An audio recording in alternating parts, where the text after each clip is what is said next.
Y para eso me acompaña mi primer invitado de esta noche, los tienen ustedes claramente en pantalla. Le agradecemos por estar con nosotros a Juan Germano. Él está en Londres, en el Reino Unido. Él es además analista político internacional y nos va a acompañar para justamente, Juan, conocer detalles, ver qué podemos analizar de estos perfiles de ataques que se vienen haciendo recurrentes lamentablemente y que últimamente han buscado como escenario Europa. Si se quiere, había un punto de coincidencia entre el primer ministro israelí Benjamin Netanyahu y el presidente François Hollande, donde ellos decían que el ataque aquí ha sido directo contra Europa, contra los países que están buscando, como sea, unirse para luchar contra el terrorismo. ¿Qué está pasando?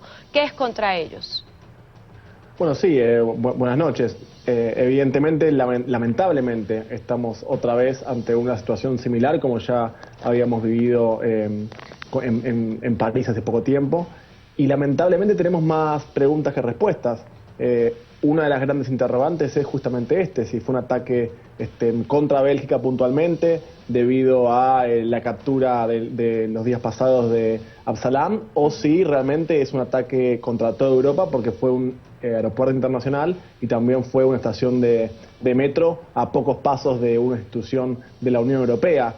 Son otras de las tantas preguntas que tenemos y lamentablemente seguimos teniendo a Europa en vilo, al mundo en vilo, y sin una respuesta clara por parte de, digamos, a nivel global o a nivel comunidad, pero tampoco a nivel individual de cada país, de cómo lidiar y cómo intentar mejorar esta situación.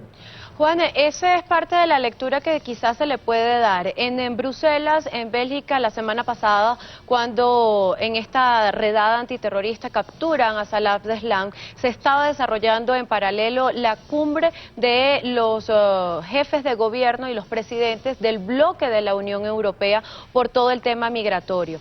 Por supuesto, las medidas de seguridad se extremaron, pero allí en Bruselas no solo queda la sede de la Unión Europea, queda la sede de la OTAN y otra cantidad de oficinas de organismos internacionales de amplio alcance, de alcance global. ¿Es un mensaje hacia ellos? ¿Es una manera de buscar, de decirles a esos bloques o a esos grandes poderíos, estamos presentes, estamos aquí, todavía no han podido con nosotros? Bueno, es una de las grandes preguntas. Yo me inclinaría a pensar que sí. Al parecer esto no es... A ver, los analistas internacionales todos plantean que si bien ha habido en los últimos años muchas mejoras en términos de inteligencia y de prevención de este tipo de cuestiones, la verdad que todos afirman que es imposible eliminar este tipo de ataques, ya sea con pequeñas células o aún mucho peor cuando aparecen estos llamados globos solitarios, ¿no? Entonces, el mundo y Europa en particular se está acostumbrando a vivir de esta manera porque, de vuelta, al menos en el corto plazo, no parece haber una respuesta clara y las respuestas hasta el momento de determinados países bueno, no han sido efectivas. Yo recuerdo luego del 11 de septiembre en Estados Unidos aparece el Patriot Act nuevo, en Francia también se declara un estado de emergencia y parece que no termina de ser del todo eficiente para intentar eliminar este terror, ¿no? Juan, has tocado un punto que yo quiero que luego de la pausa desarrollemos y es esa gran diferencia en los ataques que han venido luego de los ataques de París, porque París fue en noviembre del 2015, luego vino San Bernardino en California y luego hemos venido teniendo en la última semana 3 ataques consecutivos también en Turquía, que hoy el presidente de Turquía, Recep Tayyip Erdogan, decía es que se le ha dado demasiada oportunidad a estos grupos terroristas de que entren y toquen el corazón de nuestros países. Por eso quiero que me lo contestes al regreso de esta pausa, donde los vamos a dejar además con el nivel de agradecimiento que el rey de Bélgica pronunció luego de estos atentados y donde además se han hecho ecos todos los líderes mundiales. Seguimos. Damas y caballeros, hoy nuestro país está de luto. Para todos nosotros, el 22 de marzo nunca más será como cualquier otro día. Vidas destrozadas, heridas profundas. Todo nuestro país comparte el sufrimiento. Matilde y yo compartimos su dolor, los que han perdido a un ser querido, o los que han sido heridos por ataques cobardes y llenos de odio de hoy en día. Nos gustaría expresar todo nuestro apoyo a nuestros servicios de seguridad y nuestro agradecimiento a todos los que se ofrecieron espontáneamente su ayuda. Ante esta amenaza, vamos a seguir para responder junto con la fuerza, pedimos la calma y la dignidad. Vamos a seguir confiando en nosotros mismos. Esa confianza es nuestra fuerza. Usted está viendo Cable Noticias, 24 horas de información. Una noticia puede ser vista desde muchos ángulos.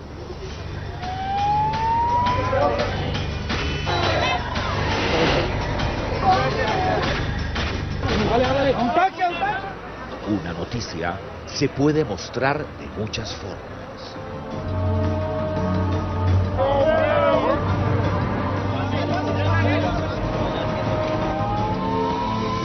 Lo más importante es que usted pueda verla tal cual es.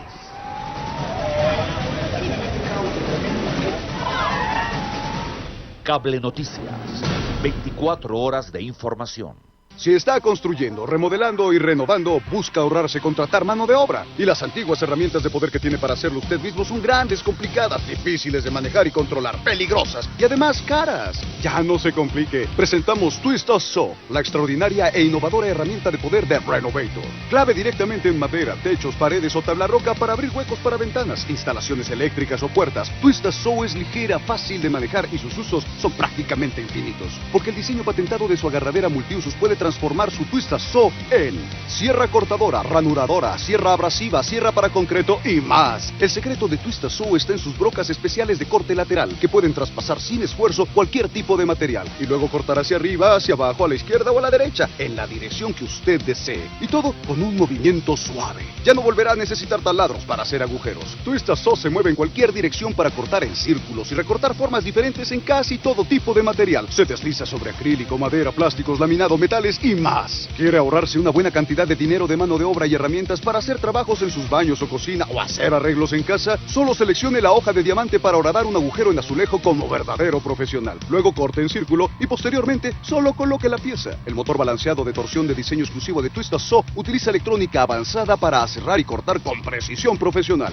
Se desliza con increíble suavidad hacia arriba, hacia abajo, a los lados, en la dirección que usted quiera. Su computadora integrada evita sobrecalentamientos o interrupciones gracias a su aditamento especial de seguridad de corte. Escoja la velocidad que desee, desde 5.000 hasta 25.000 increíbles revoluciones por minuto. Sus brocas giran hasta 10 veces más rápido que los taladros convencionales, poniendo en sus manos un formidable poder para cortar con facilidad concreto y mármol, y hasta piedra y losa dura. Siempre con resultados profesionales y a una fracción del costo. Twist-A-Saw le ahorrará una fortuna en cantidad de trabajos en casa. Todo esto que ve en la pantalla, 327 piezas en total, será completamente suyo. Esta oferta es solo por tiempo limitado. O sea, llame ahora mismo. Continúe viendo Cable Noticias, 24 horas de información.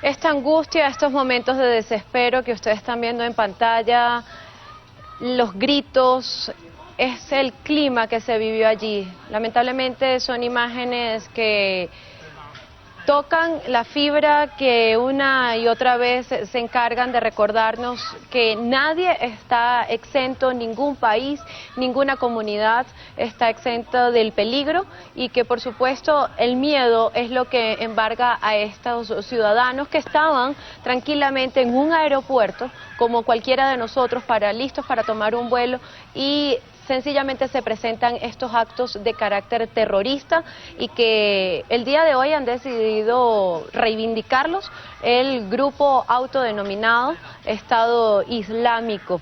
Ellos una y otra vez han lanzado amenazas contra Occidente, contra Medio Oriente, contra Reino Unido, lo hicieron en su momento contra Rusia también, entró en esa lista de amenazados del autodenominado Estado Islámico, y hoy, luego de que la semana pasada uno de sus cerebros. El que cometió los atentados en Francia en el 2015 fuera arrestado, fuera capturado y puesto bajo custodia. Sucede esto. Esa captura se dio el viernes y hoy está empezando la semana, hoy martes, y ya se presentan estos atentados. Y nuestro invitado, que se encuentra en Londres, en el Reino Unido, uno de esos países del bloque europeo, Juan Germano, analista político, nos comentaba de quiénes son esos que actúan allí y tocaba un término que se ha hecho usual en este tipo de coberturas y en este tipo de hechos, y son los lobos solitarios. Son esas personas que actúan de manera separada, individual, y que cometen este tipo de ataques. Pero en el caso de Francia, estamos hablando que fue un grupo organizado con un cerebro que iba comandando estas operaciones. En su momento, Francia también con Charlie Hebdo eran miembros del grupo Boko Haram, que son también afiliados de ISIS. En Bruselas estamos viendo que si bien el ISIS ha reivindicado este ataque, Juan, lo hicieron también estas tres personas, estos tres sospechosos. Son ataques de manera suicida, pero seguimos viendo el mismo resultado. ¿Qué diferencia hay entre que actúen de manera individual o en colectivo? No, bueno, en realidad lo que termina ocurriendo, si logran hacer estos atentados terroristas, es lo mismo. Lo que plantean los analistas internacionales es que la generación de células permite, al menos en principio, potencialmente encontrarlos con un poco más de tiempo. De todas formas, insisto, el gran cambio que se dio, sobre todo después tal vez del 11 de septiembre, ¿no?, en Estados Unidos, con grandes atentados, con una extrema planificación.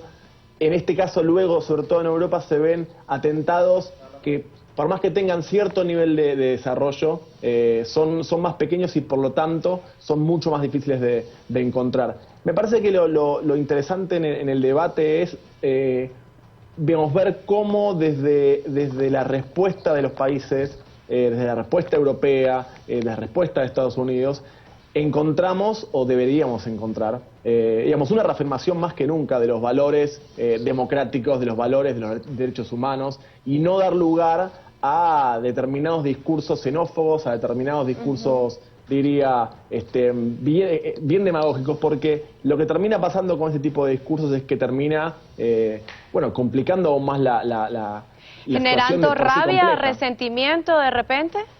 Absolutamente, absolutamente. Y tampoco caer en lugares comunes me parece que es interesante, porque seguramente ahora volveremos a hablar en estos días y volverá a ser tapa de diarios el tema refugiados. Es decir, claro, creo que las respuestas simples a este problema tan complejo normalmente son erróneas. Entonces creo que, digamos, por ahí puede ser parte de un Juan, principio de solución. Pero hay frases y hay respuestas como esta, por ejemplo, y cito textualmente, voy a abrir comillas: si ellos creen que pueden tratar a nuestros hermanos como perros, seremos perros rabiosos en sus países. Cierro comillas. Eso lo señala la fuerza identificada con el nombre de Ali. Eso en el medio del contexto de estos ataques terroristas, y además ellos usan hermanos como perros. Ellos dicen que son fundamentalistas y que son aliados de autodenominado Estado Islámico. Tenemos la otra parte. Esto, de hecho, lo que ustedes están viendo en pantalla, para efectos de nuestro invitado Juan, tenemos ponchado en pantalla ese portal web que está en letras y en dialecto árabe, islamita, presumimos nosotros. Desconozco realmente este idioma, pero es allí en ese portal web de donde surge o donde publicaron estas palabras.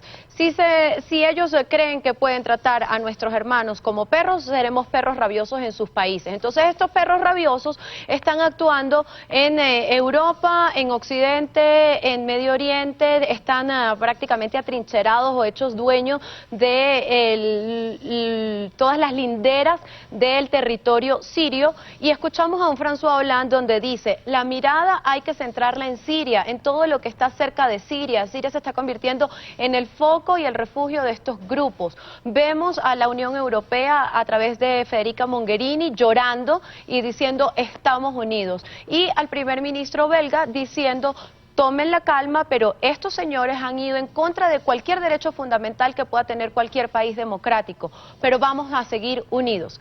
¿Qué tan unidos estamos si la unión y la fuerza de todos estos países que son poderosos, que tienen las capacidades, que además tienen en su haber ejércitos y armamento, no logran ir en contra de un grupo terrorista como ISIS? Sí, es que justamente es que el problema, como decía, es bien complejo porque también hay parte de todo este movimiento que tiene vínculos con determinadas partes de la sociedad europea. Estos no son outsiders absolutos de Europa. Digo, no es casualidad lo que ocurrió en el barrio de Molenbeek en Bélgica. Okay. Digo, no es casualidad. Por eso digo que la complejidad del asunto requiere seguramente estrategias complejas para solucionarlo. Porque, insisto, hay vínculos con barrios marginables, en este caso de Bélgica, hay vínculos con ciudadanos digamos, musulmanes, obviamente extremistas que no consiguen trabajo. Digo, es mucho más complejo, es un caldo de cultivo que no viene solamente de afuera, también está en el corazón de Europa y por eso también lo hace más preocupante. Entonces, por eso me parece que es importante que los líderes en este caso de Europa, refuercen más que nunca los valores que los caracterizan, ¿no? Los valores del derecho a la vida, ser fuertes, ser muy duros contra esta batalla, pero también, digamos, reafirmar la tolerancia y los valores que nos identifican. Juan, ya para finalizar, el miedo que tienen algunos países de recibir a los refugiados, muchos de ellos lo infundan en este tipo de acciones. ¿Es válido entonces? Bueno, es difícil saberlo. La verdad que seguramente que habrá entre partes los refugiados, tendrá que haberlo, o tomarse los recaudos necesarios para saber identificar, pero uno no puede caer sobre los refugiados, uno no puede caer libremente sobre los refugiados porque si no, de vuelta, estamos en un discurso muy peligroso y absolutamente contraproducente. Creo que el problema es complejo y lamentablemente los estados, ni Bélgica, ni Francia, ni la Comunidad Europea en general, tampoco Estados Unidos, hasta el momento le encuentra respuesta. Y insisto, tendremos que acostumbrarnos en el corto plazo a vivir en un estado de alerta como estamos en Europa, como está en Londres en este momento, porque seguramente vamos a tener atentados de este tipo, lamentablemente hay que decirlo. Sí, lamentablemente es así. Incluso el embajador de Bélgica en Estados Unidos dijo que luego de lo que había pasado en Francia, los belgas ya estaban entrenados y ya estaban dispuestos a vivir y estaban ya empezando a acostumbrarse a eso, a vivir en alerta y a estar todo el tiempo atentos a lo que los rodea. De hecho, en Londres los llamados todas las mañanas, me corrige si no es así, dentro de los trenes y el medio de transporte es: si usted ve algún tipo de paquete sospechoso, identifíquelo y comuníquelo, para entonces será una de esas opciones tratar de mitigar este flagelo que se ha convertido el terrorismo en estos días. Juan Germano, lo tienen ustedes en pantalla, nuestro primer invitado de la noche, a quien agradecemos por amablemente habernos contestado y habernos atendido desde Londres, Reino Unido. Juan, muchísimas gracias. Hasta luego.